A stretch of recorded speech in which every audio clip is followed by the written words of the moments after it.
All of you good morning, నమస్తే. నేను మీ రాజశేఖర్. ఇవాళ దినపత్రికల్లో వచ్చినటువంటి వార్తలు ఒకసారి చూసుకుందాం. మరి ఏమేం వార్తలు వచ్చినాయో ఒకసారి చూద్దాం. ఇకపోతే ఆ 11 అవకాశాలు మెండు అట. ఇక నిపుణుల కొరత తీర్చే ఇంజనీరింగ్ కోర్సులతో యువతకు ఉద్యోగ అవకాశాలు, నానో డిఫెన్స్ టెక్నాలజీలు, ఇక ఏరోసెస్ వంటి బ్రాంచీల్లో అదనపు సీట్ల కేటాయింపుతో మేలు. ఇక ఏఐసిటిఈకి రాష్ట్ర ప్రభుత్వ నివేదిక. ఇకపోతే దేశంలో ప్రస్తుతం 11 రంగాల్లో నిపుణుల కొరత ఉందని కూడా వాటిలో ఇంజనీరింగ్ కోర్సులను ప్రవేశపెడితే యువతకు పెద్ద ఎత్తున ఉద్యోగ అవకాశాలు కల్పించవచ్చని రాష్ట్ర ప్రభుత్వం భావిస్తోంది. 11 అవకాశాలు మెండుగా ఉన్నాయట. ఇక నానో టెక్నాలజీ, సెమీ కండక్టర్లు, అట్లాగే ఏరోసెస్, డిఫెన్స్ టెక్నాలజీ, ఇక క్లైమేట్ ఇంజనీరింగ్, బయోటెక్నాలజీ, కృత్రిమ మేధ, ఇక ఏఐ, రోబోటిక్స్, ఇక డ్రోన్ టెక్నాలజీ వంటి డిమాండ్ ఉన్నటువంటి 11 రంగాలను గుర్తించామని కూడా వాటికి సంబంధించిన కోర్సుల్లో అధిక బీటెక్ సీట్లు ఉండేలా ప్రోత్సహించాలని కూడా చూసినటువంటి అంశం. ఇకపోతే తినడానికి 10 గంటలు ఉపవాసం, 14 గంటలు తినడానికి 10 గంటలు ఉపవాసం, 11 గంటలట. ఇదేందో ఇకపోతే రాష్ట్రానికి ఇంధన భద్రత.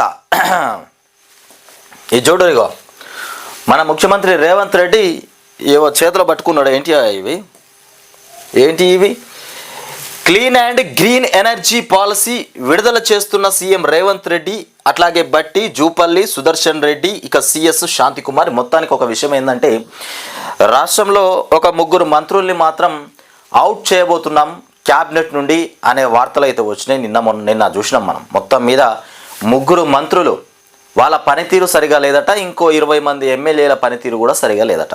40 మంది అని ఒకసారి, 20 మంది అని ఒకసారి, ఇష్టం ఉన్నట్టుగా సర్వే రిపోర్ట్లు వస్తూ ఉన్నాయి మన ముఖ్యమంత్రి రేవంత్ రెడ్డికి. మరి ఆ 40 మంది ఎవరు, ఆ 30 మంది, ఆ 20 మంది ఎమ్మెల్యేలు ఎవరు, ఆ 3 మంత్రులు ఎవరు? వాళ్ళు పని సరిగా చేయట్లేదట. మీరు చూసినారు కదా మంత్రులు. కొండా సురేఖ ఒకటి, జూపల్లిదట ఇంకోటి.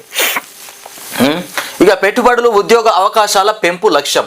సౌర పవన విద్యుత్ ప్లాంట్లకు మొత్తానికి ప్రోత్సాహకాలు, రాయితీలు. 2029-30 నాటికి 6000 విద్యుత్ వాహనాల ఛార్జింగ్ స్టేషన్లు. ఇక క్లీన్ అండ్ గ్రీన్ ఎనర్జీ పాలసీని విడుదల చేసినటువంటి రాష్ట్ర ప్రభుత్వం 2029-2030 నాటికి మొత్తానికి 6000 విద్యుత్ వాహనాల ఛార్జింగ్ స్టేషన్లను ఏర్పాటు చేయబోతారట. మొత్తానికి హైదరాబాద్లో అండర్ గ్రౌండ్ కేబుల్ విధానం. వివిధ దేశాల్లోని ఉత్తమ విధానాలను పరిశీలించండి. వేసవిలో కరెంటు కోతలు ఉండొద్దు. ఇక విద్యుత్ శాఖ పైన సమీక్షలో సీఎం. ఎండాకాలంలో మాత్రం జర కరెంటు పోకుండా చూసుకోరు జర. ఎందుకంటే ఉడకపోత, ఉబ్బరపోత భరించలేకపోతారు ప్రజలు. దాన్ని తొందరగా జర సెట్ చేస్తే బాగుంటుంది. ఇప్పటి నుండి జర గ్రౌండ్ దానికి కావాల్సినటువంటి ఏర్పాట్లు ఏందో చేసుకోరు. సార్ చెప్పిందిగా, మీ ముఖ్యమంత్రి రేవంత్ రెడ్డి చెప్పాడు. మొత్తానికి హైదరాబాద్లో అండర్ గ్రౌండ్ కేబుల్ విధానం ప్రారంభం చేయమంటుండు. మొత్తానికి ఇక నిన్న చూడరు, బారాస కార్యాలయంలో ఫర్నిచర్ను ధ్వంసం చేస్తున్న యువజన కాంగ్రెస్, ఇక ఎన్ఎస్యుఐ కార్యకర్తలు. మొత్తానికి యువజన కాంగ్రెస్ వాళ్ళు, అట్లాగే ఎన్ఎస్యుఐ కార్యకర్తలు నిన్న బారాస కార్యాలయంలో ఫర్నిచర్ను ధ్వంసం చేస్తూ కుర్చీలన్నీ గందరగోళంగా ఆ ఫ్లెక్సీ వీకి పారేసిరట. ఫ్లెక్సీ గుంజేసిరు, ఆ కుర్చీలను తీసి గోడలకేసి కొట్టిరు, మొత్తం ధూమ్ ధామ్ చేసిరు. మరి వాళ్ళను ఎవరు ప్రేరేపించిరు, మరి ఆ అట్లా ఫైట్ చేసిరమ్మని మరి ఎవరు చెప్పారు? ఏది చేసినా ఎవరు చెప్పినా ఏది చేసినా ముఖ్యమంత్రి రేవంత్ రెడ్డి ఆధీనంలో జరిగినట్టే ఏదైనా.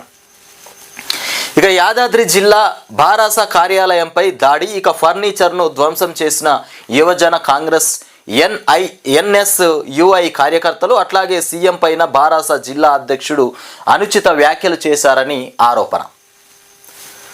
బారాస జిల్లా అధ్యక్షుడు అనుచిత వ్యాఖ్యలు చేసిందని ఆ రకంగా ధ్వంసం చేయడానికి దిగిరట వాళ్ళు. ఇకపోతే ఇంకొక విషయం ఏంటంటే, యూపీ రైల్వే స్టేషన్లో కూలిన భవనం పైకప్పు. ఇకపోతే శిథిలాల కింద చిక్కుకున్నటువంటి కూలీలు మొత్తానికి 23 మంది మందికి గాయాలైపోయినాయట. మన చేనేతకు ప్రత్యేక ముద్ర, రాష్ట్రంలో వేసినటువంటి వస్త్రాలపైన ఇక హ్యాండ్లూమ్ మార్క్ అట. మొత్తానికి ఎటు చూసినా జనం, పండగ పయనం. ఇది ఇక సంక్రాంతి, కనుమ, భోగి, మొత్తానికి సంక్రాంతి పండగ సందర్భంగా పట్టణాల నుంచి పల్లెలకు బయలుదేరుతున్నటువంటి జనాలు. ఇక్కడ చూడరు, సికింద్రాబాద్ రైల్వే స్టేషన్లో శనివారం విశాఖ వెళ్ళే రైలు ఎక్కడానికి పోటీ పడుతున్నటువంటి ప్రయాణికులు. మొత్తానికి ఇగో రైలు చూడరి, ఆ భోగి అట్లా ఉంది, జనాలు చూస్తే ఇగో ఇక్కడ దాకా ఉన్నారు. మొత్తానికి పండగ వాతావరణాన్ని కనిపిస్తుంది, ఇక్కడనే పండగ వాతావరణం కనబడుతుంది. పండగ సందర్భంగా తరలిపోతున్న జనాలు. మొత్తానికి పట్టణం మొత్తం సగం ఖాళీ అయిపోయిందట. హైదరాబాద్ నగరం సగం ఖాళీ అయిపోయిందంట. ఇక కిటకిటలాడిన బస్టాండ్లు, రైల్వే స్టేషన్లు, పోటెత్తిన గోదావరిలా ఇక వాహనాల ప్రవాహం. విజయవాడ హైవే పైన భారీగా ట్రాఫిక్ జామ్. ఇకపోతే శనివారం సాయంత్రానికి 70,000 వాహనాలు వెళ్ళినట్లు కూడా అంచనా. శనివారం సాయంత్రమే 70,000 వాహనాలు వెళ్ళినాయట. ఇక పండగ కదా, అందరు పోతూ ఉంటారు మరి. ఇక జల విషాదం. నిన్న కొండపోచమ్మ సాగర్లో మునిగి 5 యువకులు మృత్యువాత పడ్డారు. వాళ్ళు అక్కడ ఎంజాయ్ చేసిరు. మృత్యువాత పడడానికంటే ముందు నీళ్ళల్లో చాలా ఎంజాయ్ చేసిరు. ఆనంద బాష్పాల్లో మునిగిపోయినటువంటి మొత్తానికి యువకులు మొత్తానికి 5 దుర్మరణం పాలైపోయారు. మొత్తానికి జలాశయం వద్ద సెల్ఫీ తీసుకుంటుండగా పట్టు తప్పినటువంటి 4, వారిని కాపాడబోయే మరో స్నేహితుడు కూడా మృతి. ఇక దిగ్భ్రాంతి వ్యక్తం చేసిన రేవంత్ రెడ్డి, అట్లాగే కిషన్ రెడ్డి, కేసీఆర్. ఇక్కడ కనిపిస్తున్న వీళ్ళే నలుగురు అయితే మొత్తం మీద అందరు అందులో కొండపోచమ్మ రిజర్వాయర్లో దిగిర్రు. మంచిగానే హైదరాబాద్ నుండి వచ్చిందంట. ఆడుతూ ఉన్నారు. అందులో ఆడుతూ ఉంటే 4 పట్టు తప్పిపోయి జారిపోతూ ఉంటే ఇంకో యువకుడు కాపాడదామని దిగితే తను కూడా అందులోకి పోయాడు. మొత్తం మీద 6 కూడా చనిపోయినటువంటి అంశం, మృత్యువాత పడ్డారు మొత్తానికి. ఇక ధనుష్, లోహిత్, దినేశ్వర్, జతిన్, సాహిల్, ఇక వీళ్ళే చనిపోయినటువంటి 3 వ్యక్తులు వీళ్ళే. ఇక కళాశాలకు సంక్రాంతి సెలవులు కావడంతో స్నేహితులతో కలిసి సరదాగా గడుపుదామని కూడా వెళ్ళినటువంటి యువకులు ఇక విగత జీవులుగా మారారు. ఇక వారిపైనే కోటి ఆశలు పెట్టుకున్నటువంటి ఆ తల్లిదండ్రులకు జీవిత కాలపు శోకాన్ని కూడా మిగిల్చారు. జలాశయంలోకి దిగి సెల్ఫీ తీసుకుంటున్న క్రమంలో జరిగిన ప్రమాదంలో 5 యువకులు మృత్యువాత పడ్డారు. ఈ విషాద ఘటన సిద్దిపేట జిల్లా మర్కూక్ మండలంలోని కొండపోచమ్మ సాగర్ జలాశయంలో శనివారం జరిగింది. ఇక పోలీసులు బాధితుల కథనం ప్రకారం హైదరాబాదు ముషీరాబాద్లోని ఇందిరానగర్ కాలనీకి చెందినటువంటి సోదరులు గ్యారా, ధనుష్ 20 సంవత్సరాలు ఉంటారు. ఫోటోగ్రఫీ శిక్షణ పొందుతుండగా ఇక లోహిత్ 18 పాలిటెక్నిక్ చదువుతున్నాడు. అట్లాగే బన్సీలాల్ పేటకు చెందినటువంటి చీకట్ల దినేశ్వర్ 18 సంవత్సరాలు. ఇకపోతే ఇంజనీరింగ్ అత్తాపూర్ ఎస్పీ నగర్కు చెందినటువంటి సాహిల్ 19, తను 19 ఉంటారు. మొత్తానికి ఇంటర్ చదువుతారు. వీళ్ళే ఈ 5 మొత్తానికి ఘోరమైనటువంటి పరిస్థితిలోకి పోయిర్రు. ఇకపోతే సాగు యోగ్యం కాని భూముల గుర్తింపునకు 16 నుంచి సర్వే చేస్తారట. అయితే సాగులో ఉన్న భూమికి మాత్రమే రైతు భరోసా ఇస్తామని చెప్పారు కదా. అయితే సాగుకు నోచుకొని భూములు ఏవైతే ఉన్నాయో వాటిని 16వ తారీఖు నుండి సర్వే చేస్తారట. ఆ సర్వేలో మరి ఏం సర్వేనో ఏమో, ఈ సర్వే చేయడానికే కాలం అంతా గడిచిపోతుంది. 21 నుంచి 24 వరకు జరిగే గ్రామాల్లో వాణి నిర్ధారణ. ఈ సభల్లోనే ఇందిరమ్మ ఆత్మీయ భరోసా లబ్ధిదారుల ఎంపిక, గ్రామీణ ఉపాధి హామీ జాబ్ కార్డులు కూడా ప్రామాణికం. ఇక ప్రభుత్వ మార్గదర్శకాల జారీ. ఈ ప్రామాణికాలు ఈ జారీలు చేయడమే తప్ప ఇచ్చింది లేదు, సచ్చింది లేదే. ఇక రేపటి నుంచి మహాకుంభమేళ. మొత్తానికి రేపటి నుంచి మహాకుంభమేళ ప్రారంభం కాబోతుంది. మన వెలుగు దినపత్రికలో వచ్చినటువంటి రాతలు ఇవి. ఈ వెలుగు దినపత్రిక ప్రభుత్వానికి అనుబంధంగా పనిచేస్తుంది. ఇక జనసంద్రంలా తరలి రానున్న 45 కోట్ల మంది భక్తులు, భారీగా తరలి వచ్చిన నాగసాధువులు, ఇక అఘోరాలు, అట్లాగే ప్రయాగ్రాజ్, ఇక ఐఆర్సిటీసీ మొత్తానికి వెబ్సైట్లో ఆ టెంట్ బుకింగ్ వివరాలట మొత్తానికి. ఆ టెంట్ బుకింగ్ వివరాలట మొత్తానికి. ఇక పల్లెకు బయలుదేరిన పట్నం మొత్తం పల్లెకు బయలుదేరింది. ఇది పోతే సోలార్ పవర్ టార్గెట్. ఇక అయ్యో ఇక్కడ చూడరు, ఇగో ఇదో ఘటన. ఇక్కడ విషయం ఏంటంటే రాష్ట్రంలోకి కొత్త బ్రాండ్ బీర్లు లిక్కర్, కొత్త బ్రాండ్ బీర్లు అంట, కొత్త లిక్కర్ రాబోతుందట. రాష్ట్రంలోకి కొత్త బ్రాండ్ల బీర్లు లిక్కర్ రానున్నాయి. ఇక ఇందుకోసం కొత్త లిక్కర్ బీర్ కంపెనీలకు అనుమతులు ఇచ్చేందుకు CM Revanth Reddy green signal ఇచ్చేసిరట. ఇస్తాడు ఆయన గ్రీన్ సిగ్నల్ ఇస్తాడు. ఇక పాతవి బంద్ చేసిండు, కొత్త వాటికి గ్రీన్ సిగ్నల్ ఇచ్చిండు. ఇక పిస్టల్ పేలి ఎమ్మెల్యే మృతి. ప్రమాదవశాత్తు పిస్టల్ పేలడంతో పంజాబ్లో ఆప్ ఎమ్మెల్యే ఇక గురు ప్రీత్ బస్సి గోగి 50 సంవత్సరాలు ఉంటాడు, చనిపోయారు. తన పిస్టల్ను ఎమ్మెల్యే గోగి శుభ్రం చేసుకుంటుండగా యాక్సిడెంటల్గా మొత్తానికి అందులో నుంచి బుల్లెట్ ఫైర్ అయి కణతలోకి దూసుకెళ్ళింది. హాస్పిటల్కు తీసుకెళ్లే లోపు ఆయన ప్రాణాలు కోల్పోయాయి. ఆయన ప్రాణం ఆయన చేతులతోనే పోయింది. ఇదో రకమైనటువంటి విషాదం. ఇక చూస్తే ఇక్కడ చూడరు, ఇక స్పెషల్ షోలకు నో పర్మిషన్. మళ్ళా వచ్చింది, స్పెషల్ షోలకు నో పర్మిషన్ అట. సినిమా టికెట్ రేట్ల పెంపు, స్పెషల్ షోలకు ఇకపై రాష్ట్రంలో ఎలాంటి అనుమతులు ఉండబోవని రాష్ట్ర ప్రభుత్వం ప్రకటించింది. ఈ నెల 16 నుంచి ఈ నిర్ణయం అమల్లోకి వస్తుందని కూడా వెల్లడించింది. గేమ్ చేంజర్ సినిమాకు ఇచ్చిన అనుమతులను కూడా ఉపసంహరించుకున్నట్లు ప్రకటించింది. గేమ్ చేంజర్ సినిమా టికెట్లు ఆ సినిమాకి ఇచ్చినటువంటి పర్మిషన్ ఏదైతే ఉందో దాన్ని కూడా ఉపసంహరించుకుంటుందట 16వ తారీఖు నుండి. ఇకపోతే ఇంగ్లాండ్తో మొత్తానికి T20 సిరీస్కు జట్టు ఎంపిక. ఇక ఇంగ్లాండ్తో ఈ నెల 22వ తేదీ నుంచి జరిగేటువంటి 5 T20 సిరీస్కు ఇక మొత్తానికి సెలెక్టర్లు ఇండియా టీంను ప్రకటించారు. ఇక సీనియర్ పేసర్ మహమ్మద్ షామి అట్లాగే 14 నెలల విరామం తర్వాత జట్టులోకి రీఎంట్రీ. 14 నెలల విరామం తర్వాత రీఎంట్రీ అట జట్టులోకి మొత్తానికి ఇచ్చాడు. ఇకపోతే తెలుగు ప్లేయర్లు నితీష్ కుమార్ రెడ్డి, తిలక్ వర్మకు చోటు దక్కిందట. మొత్తానికి కొండపోచమ్మ సాగర్లో మునిగినటువంటి ఈ యువకులు.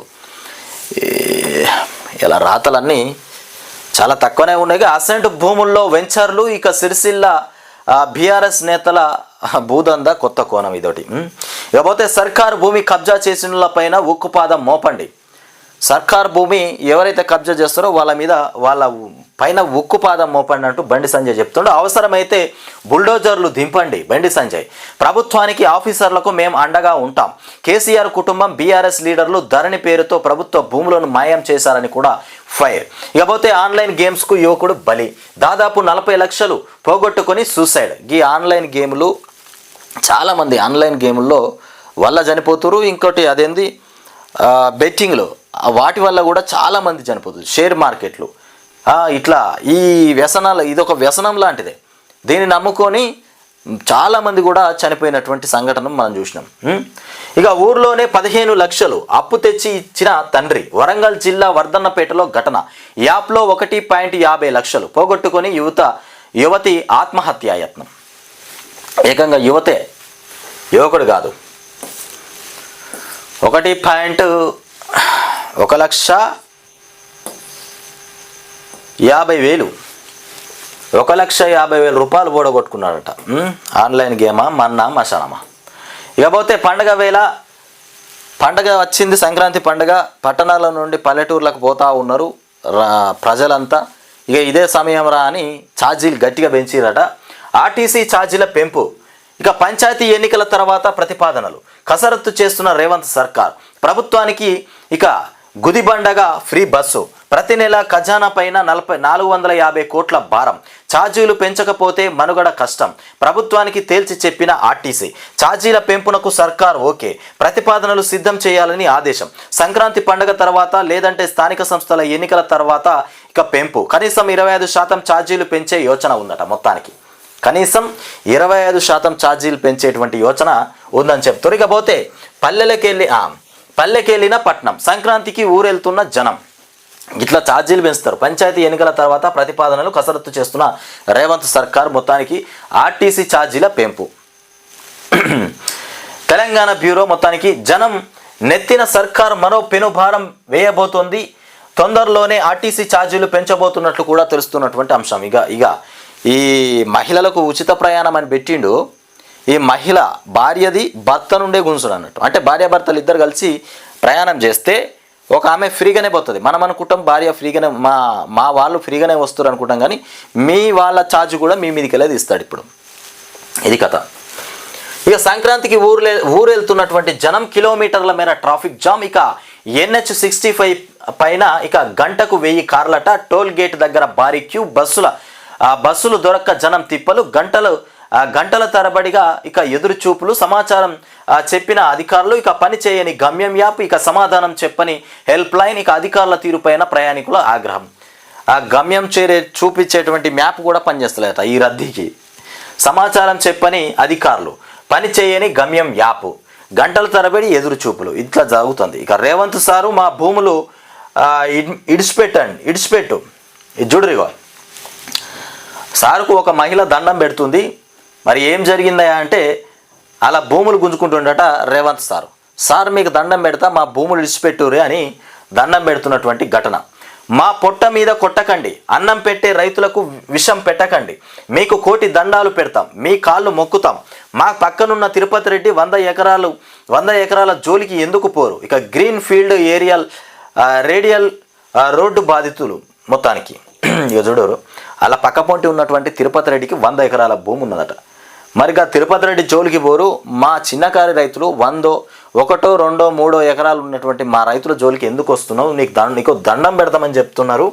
మొత్తానికి ఆయన దండం పెట్టినా అయినాడు, పొర్లు దండాలు పెట్టినా అయినాడు. ఇక బీఆర్ఎస్ ఆఫీస్ పైన కాంగ్రెస్ దాడి. ఇక చూడరిగో, బీఆర్ఎస్ ఆఫీస్ పైన కాంగ్రెస్ వాళ్ళు దాడి చేశారు. వాళ్ళ అధికారం వాళ్ళ చేతిలో ఉందని ఈ రకంగా దాడులకు పాల్పడితే మరి ఏంది పరిస్థితి? పోలీస్ వ్యవస్థ ఎక్కడ పోయినట్టు? రక్షణ కల్పించాల్సినటువంటి పోలీస్ వ్యవస్థ ఎక్కడ పోయింది? యాదాద్రి జిల్లా ఆఫీస్ పైన అటాక్, కుర్చీలు ఫర్నిచర్ ధ్వంసం, పోలీసుల సమక్షంలోనే దాడులు. ఏకంగా పోలీసులు ఉండగానే జరిగిందట. పోలీసులు ఎక్కడ పోయారని మనం అనుకుంటున్నాం.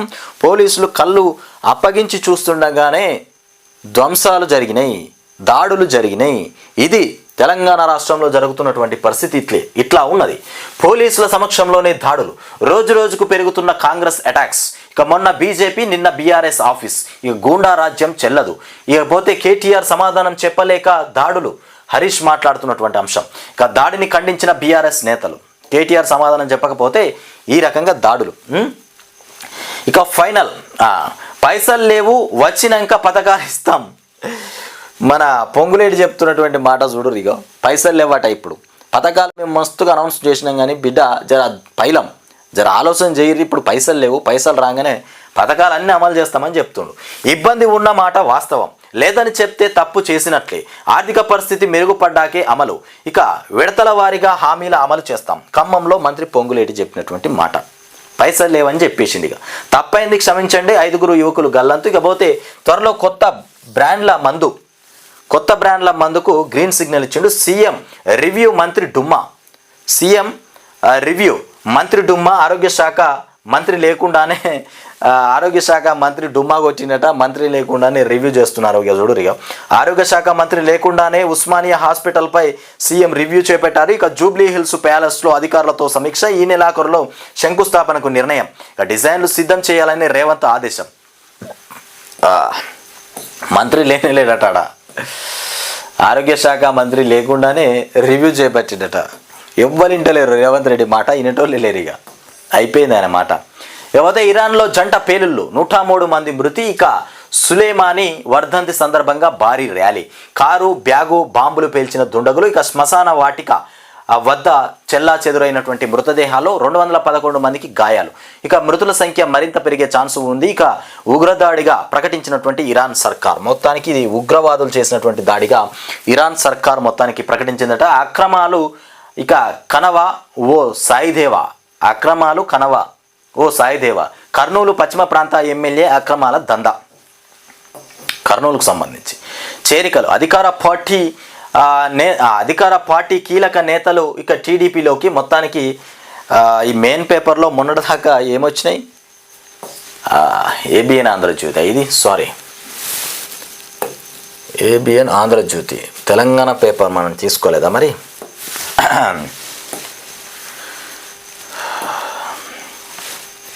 ఏంద్రాబాయ్ మొత్తం మరి ఆంధ్రకు సంబంధించిన వార్తలు వస్తున్నాయని నేను అనుకుంటున్నాను. తెలంగాణ పేపర్ ఇది. మొత్తం ఆంధ్రకు సంబంధించిన వార్తలే వస్తున్నాయి. మరి చంద్రబాబు కనబడుతుండు, కర్నూలు అంటుర్రు, ఇదేంద్రా అని నేను అనుకుంటున్నా. మనం క్లిక్ చేసింది ఏపీకి సంబంధించింది. ఇక చూడరు ఇక్కడ కొత్త కంపెనీలు బీర్లు ఇక ఫిబ్రవరిలో ఎంపిక, పూర్తి మార్చిలో కొత్త సరుకు. ఎండాకాలం మంచి సరుకు, కొత్త సరుకు వస్తుందట. ఎండాకాలం వేసవికాలం కాబట్టి కొత్త బీర్లు వస్తాయి. ఇక అప్పుడు గిరాకీ కూడా గట్టిగా ఉంటుందేమో. ఆసుపత్రిలో జతిన్ మృతదేహం వద్ద రోధిస్తున్న తల్లి, ఇక ఈత గుండె కోత. ఇగో ఇది కొండపోచమ్మ రిజర్వాయర్లో చనిపోయినటువంటి యువకుల విజువల్స్ మనం ఇక్కడ చూస్తాం. ఇగో ఆ యువకుడి తలపైన తలబెట్టి తల్లి రోధిస్తున్నటువంటి దృశ్యాలు. ఇకపోతే ఇక RRR దక్షిణం నిర్మాణానికి కేంద్రం ఓకే చెప్పేసిందట. రాష్ట్ర ప్రభుత్వ విజ్ఞప్తికి ఆమోదం. పెరిగినటువంటి దూరం గతంలో 189 కిలోమీటర్లు. ఇకపోతే ప్రస్తుతం 200 కిలోమీటర్లకు చేరిక. ఇక DPR కోసం మళ్ళీ టెండర్ల పిలుపు. ఇక ఫిబ్రవరి 9వ తేదీ వరకు కూడా గడువు. దక్షిణ భాగం కేంద్రం మొత్తానికి చేపడుతుందని కూడా గతంలోనే చెప్పిన ఆంధ్రజ్యోతి. ఇకపోతే గ్రామాల్లో స్థానిక సందడి. ఇకపోతే AIGలో 400 కోట్లతో ప్రోటాన్ బీమ్ థెరపీ. దారులన్నీ పల్లెలకే. ఇకపోతే కాంగ్రెస్ దారులన్నీ పల్లెలకేనట. ఇకపోతే ఇక్కడ చూడండి, ఇక BRS కార్యాలయం పైన NSUI కార్యకర్తలు దాడి చేసినటువంటి ఘటన. ఇకపోతే గర్భవతులను చేయండి 10 లక్షలు తీసుకోండి. ఇది కథ. గర్భవతులను చేయండి 10 లక్షలు తీసుకోండి. పిల్లలు లేని మహిళల పేరిట ఎర. బీహార్లో సైబర్ మోసగాళ్ల వల. రిజిస్ట్రేషన్ పేరిట పాన్ ఆధార్ ఇక సేకరణ, ఆపై డబ్బు అందించేందుకు పన్నాగం అనుతురట. మొత్తానికి గర్భవతులను చేయండి 10 లక్షల రూపాయలు తీసుకోండి. ఇదేం దందరా నాయన, ఇదో రకమైనటువంటి దంద. గర్భవతులను చేయండి 10 లక్షల రూపాయలు తీసుకోండి. మహాకుంభమేళకు వేలాయే మొత్తానికి. ఇక్కడ విషయం ఏంటంటే, నిన్న మొత్తానికి ఇక్కడ చూసినాం కదా దాడి. ఇది ఎక్కడ? భువనగిరి BRS పార్టీ BRS కార్యాలయం పైన మొత్తానికి దాడులు జరిగినాయి. KTR నోరు విప్పలేదని, ఈ రేసుకు ఫార్ములా ఈ రేసుకు సంబంధించి KTR నోరు విప్పలేదని నిన్న దాడులు అయితే జరిపినరు. మొత్తానికి ఇది మరి రేవంత్ రెడ్డి, ఇది ఒకసారి మీరు చూడండి. మరి ఈ ప్రభుత్వంలో మరి ఇంత ఘోరమైనటువంటి పరిస్థితి ఎందుకు దాపరించిందో మరి మీరే చెప్పాలి ఇక.